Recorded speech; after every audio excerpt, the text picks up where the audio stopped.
Hello दोस्तों। तो कैसे हैं आप सब? आपका फिर से एक बार स्वागत है इस चैनल पर। मैं ईशु चौधरी आपके लिए फिर से एक बार लेके आ चुका हूं एक कहानी जो कि सच्ची घटना पर आधारित है। दोस्तों, आज की जो कहानी है उसमें जो लोग इन्वॉल्व हैं वो इतने कंफ्यूज थे कि आखिरकार उनके साथ चिपक क्या गया है। क्या वो कोई चुड़ैल है, क्या वो कोई जिन है, या कोई बुरी आत्मा? दोस्तों, जिन्होंने हमें आज ये स्टोरी बताई है ये उनके साथ नहीं, उनके किसी रिश्तेदार के साथ घटित हुई थी। और दोस्तों, आज हम उनके नाम नहीं बता पाएंगे, कुछ प्राइवेसी रीजंस के कारण उन्होंने हमें मना कर दिया था। तो कहानी दोस्तों महाराष्ट्र में रहने वाले एक युवक और एक युवती की है। वो एक एनजीओ में काम किया करते थे और वहां ही उन्हें आपस में प्यार हो जाता है और वो शादी कर लेते हैं। नई नई शादी हुई होती है और एनजीओ के काम के कारण क्या होता है कि उनकी शिफ्ट अलग अलग टाइम पे रहती है। वो ठीक से टाइम स्पेंड कर नहीं पाए क्योंकि घर में भी काफी लोग रहते ही थे, उन्हें अकेला टाइम मिल नहीं पाया था। तो दोस्तों, उन्हें क्या होता है कि एक बड़े प्रोजेक्ट के कारण एमपी आना पड़ता है और उन्हें जो रहने के लिए जगह मिलती है वो एक बहुत ही वीरान से एक छोटे से कस्बे में मिलती है, एक पुरानी कोई हवेली।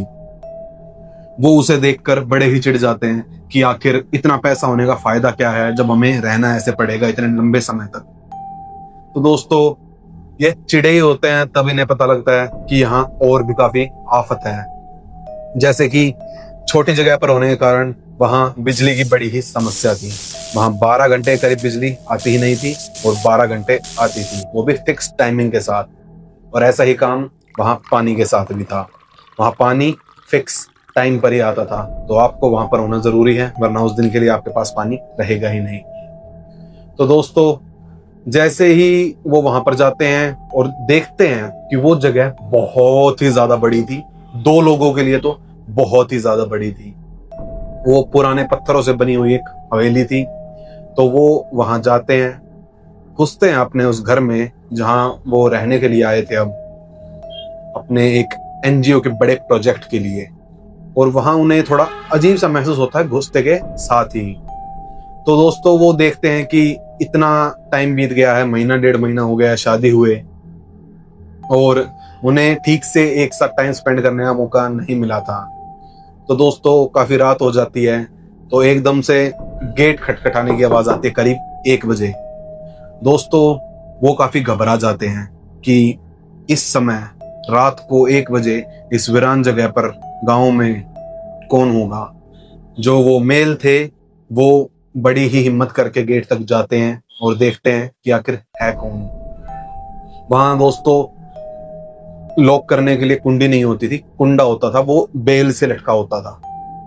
तो वो उसे हल्का सा हटाकर देखते हैं, हल्की सी दरार में से कि गेट में कौन है बाहर।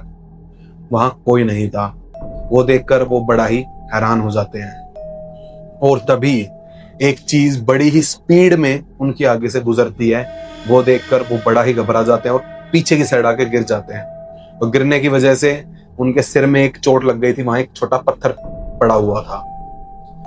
तो वो गेट बंद करके जैसे तैसे अंदर जाते हैं, बेड पर लेटते हैं, सोते हैं। वो घबरा चुके थे और देखते हैं कि खून भी निकल रहा था। वो देखकर वो और भी ज्यादा घबरा जाते हैं। जैसे तैसे सुबह होती है, वो अपनी मरहम पट्टी कराते हैं।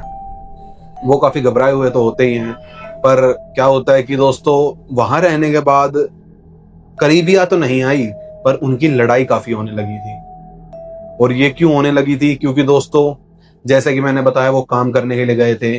वो उनकी ऑफिस की टाइमिंग ऐसी होती थी कि जब वो ऑफिस में होते थे तब घर पर लाइट होती थी, और जब वो आते थे तब तक लाइट जा चुकी होती थी। तो लाइट के जितने भी काम थे वो रह ही जाते थे, जैसे कपड़े धोना, कपड़े प्रेस करना, ये सब रह जाता था। और दोस्तों, और उनकी बात इतनी बिगड़ चुकी थी कि वो आपस में एक दूसरे के हाथ का खाना भी नहीं खाते थे। दोनों बाहर से खाना खा के आते थे अलग अलग, और अंदर आकर घर में चुपचाप सो जाते थे कि कोई मच ना हो। और दोस्तों, एक क्या होता है कि जो हस्बैंड होते हैं उनको लगता है कि कुछ नेगेटिव है इस जगह में, तो वो जब भी कोशिश करते थे कि किसी पुजारी से या पंडित से बात करें पूजा कराने के लिए, तभी उनकी बीवी का जो फोन आ जाता था उनके पास कुछ ना कुछ काम के लिए। ये उन्होंने कभी नोटिस नहीं किया था कि ऐसा भी हो रहा है। तो दोस्तों क्या होता है कि वो कुछ ना कुछ करके एक दिन अपनी पत्नी से बात करते हैं कि हमें यहाँ पर एक पूजा करा लेनी चाहिए। तो उनकी पत्नी कहती है कि क्या जरूरत है, ये 13 कमरे, इतनी बड़ी हवेली, हम रहते एक कमरे में, वहां पूजा कराने का क्या फायदा है। तो दोस्तों कुछ दिन गुजर जाते हैं। तो एक रात वो सो रहे होते हैं और करीब 1-1:30 बजे जो हस्बैंड है उनको बहुत तेज गर्मी लगती है। वो उठते हैं तो देखते हैं उनकी पत्नी साइड में लेटी ही नहीं हुई थी। तो वो उन्हें ढूंढते हैं और वो उन्हें मिलती है हवेली के गेट के पास। वो जैसे ही उनके पास जाते हैं, वो मुड़ती है तो उनकी आंखें खाली थी। वो देखकर वो एकदम से गिर जाते हैं और उठते हैं तो देखते हैं वहां वो है ही नहीं। वो वापस आते तो देखते हैं वो कमरे में ही सोई हुई थी। अगली सुबह वो अपने घर पर फोन कर बताते हैं अपनी मम्मी को। तो उनकी मम्मी कहती है ये जरूर कोई चुड़ैल का साया है। और उनके पापा कहते हैं हो सकता है कि इसमें जिन भी हो। और उनके जो दोस्त वगैरह होते हैं वो कहते हैं कोई बुरी आत्मा का साया इन पर पड़ गया है। दोस्तों वो काफी घबरा जाते हैं और जैसे तैसे जल्दी से जल्दी वहां से निकल जाते हैं। और जब वो निकल रहे होते हैं तो एक बूढ़ी अम्मा उन्हें टकराती है और वो कहती है कि आप जा रहे हैं। वो कहते हैं हाँ जी हम जा रहे हैं, हम यहाँ और नहीं रुक सकते। तो वो बुढ़िया बताती है कि यहाँ पर आप पहले इंसान हो जो वापस जा रहे हो जिंदा। उन्होंने बताया कि काफी साल पहले यहाँ पर एक कपल आया था जिनकी आपस में काफी लड़ाई होती थी और उन्होंने आपस में एक दूसरे को मार डाला था। जो बीवी थी उन्होंने अपने पति को जहर दे दिया था और फिर खुद भी खा लिया था। उसके बाद जो भी कपल यहाँ पर आए हैं उनकी लड़ाई होती थी और वो आपस में मार ही डालते थे। यहाँ से कोई जिंदा वापस नहीं गया है। दोस्तों उनके साथ या तो भगवान का इतना तगड़ा सपोर्ट था कि वो वहां से जिंदा निकल के आ चुके हैं और आज वो महाराष्ट्र में अच्छे से रहते हैं। उनके 2 बच्चे भी हैं। दोस्तों तो जब भी आप कोई घर में ऐसे में जाएं तो पंडित को जरूर लेकर जाएं जहां पर आपको ज्यादा टाइम रुकना है, या तो आप किराए पे ले रहे हो या आप खरीद रहे हो कुछ भी, तो पंडित को जरूर दिखाना चाहिए। दोस्तों आपके पास भी कोई कहानी हो जिसे आप चाहते हैं कि हम अपने फॉलोअर्स के साथ साझा करें तो आप हमें इंस्टाग्राम पर भेज सकते हैं या ईमेल कर सकते हैं। तब तक के लिए सुरक्षित रहिए, अपने आसपास नजर रखिए कि कोई कुछ उल्टा सीधा आपके घर के आसपास तो नहीं कर रहा है। चलिए मैं आपसे फिर मिलता हूँ।